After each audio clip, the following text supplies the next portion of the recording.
So, I want you to look at this question. I have something to give you, and you all are going to play around with it a little bit. So, remember, I talked to you about making money, right? And sometimes when you want to make money, and I'm serious, when you want to make money, sometimes you can invest your money to make it grow. So you might have more than $50,000, or you might be able to get to that 2.2 million. You think?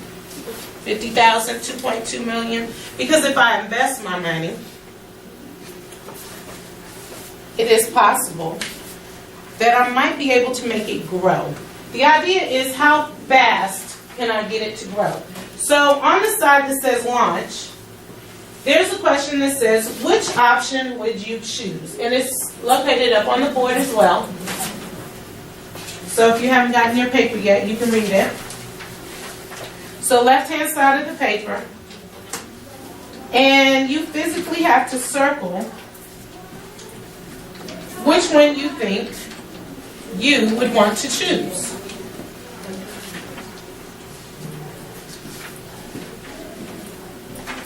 Option 1 says you can have $1,000 a year for 20 years. $1,000 a year for 20 years. If that's the one that you would like. Or option 2 says you can get $1 for the first year, $2 for the second year. I believe it's really supposed to say, well, yes, $4 for the third, doubling the amount each year for 20 years. So let me make sure that you understand what option 2 is saying. So look, hold on before you pick up the calculator, because I'm going to just kind of let y'all go to work. All right, you ready? Look at option 2 for me real quick so I can make sure that you understand how this kind of goes. All right, so it says $1 for the first year. Is everybody with me? $2 for the second year. So what it did was it took the first year and it did 1 plus 1. It doubled. Right? So then when I got to the third year, it took the year from before it, and it did what to it? Doubled it. So now when I get to the fourth year, how much money would I be making then? $8. $8, very good. Do you understand how that's going to go? Now one more time, just for the record, when I get to the fifth year, Deja, how much do you think I would have? Your name's not Deja. Thank you. Tell me why you agree with him.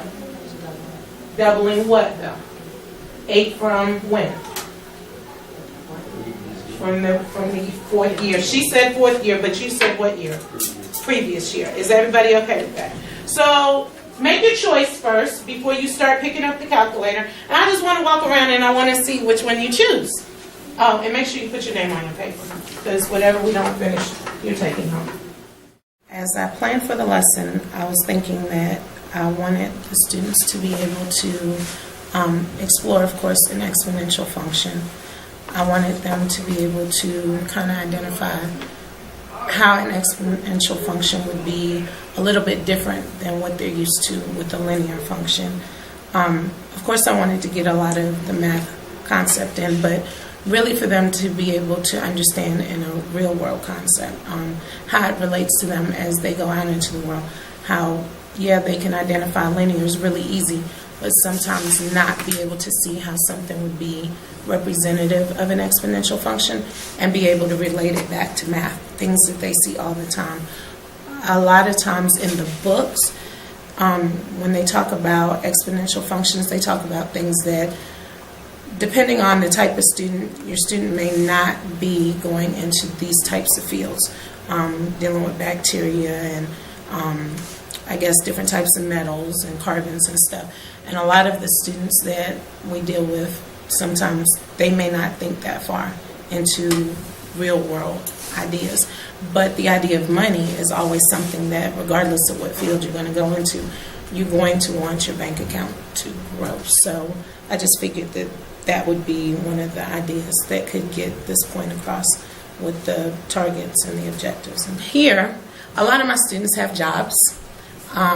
They have a lot of responsibilities that they take care of at home.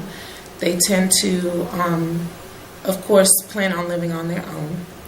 And we talk a lot about savings and just making really good decisions. A lot of times they'll talk about these things at home, but for the most part, they rely on their parents to make the decisions. They just know that that's the way that it goes. It really doesn't matter if you have, or at least in this building, if you have students that live with one parent, two parents, if they have a lot of money, not a lot of money, money is still, money matters for anyone. And so with the idea that all students would want to eventually live on their own or maybe have a really good savings account, I thought that this task would be really, I guess, capturing, they would really be interested in it, especially based off of our previous conversations with the math and the money. A lot of times when we're in math class, they tend to go with the people who they think are a little bit smarter sometimes. And depending on the things that I might say, they think that they're supposed to mimic the things that I say and not really commit one. Really, the idea is for them to be able to just make a choice. Committing to the idea of which one they would want, starting with the $1,000 or the penny and standing firm in their decision, still helps them debate the math in a sense to be able to have a really good discussion. And so if I had just told them to kind of raise their hands, they would have looked around the room to see what some of the other students were choosing. If I said too much, they would have tried to think that I was making them lean one way or another. So just reading it on paper, maybe whispering here or there, but not having a full-out discussion, I thought would be better for them to just be able to commit to an answer and be able to back their idea up. Now, I did tell them, just, go with what you feel. You can't be wrong with what you feel when it comes to math, and I think too many times we do a lot of right-wrong answers as opposed to having them justify why they're choosing what they're choosing. So I just thought it'd be a good idea.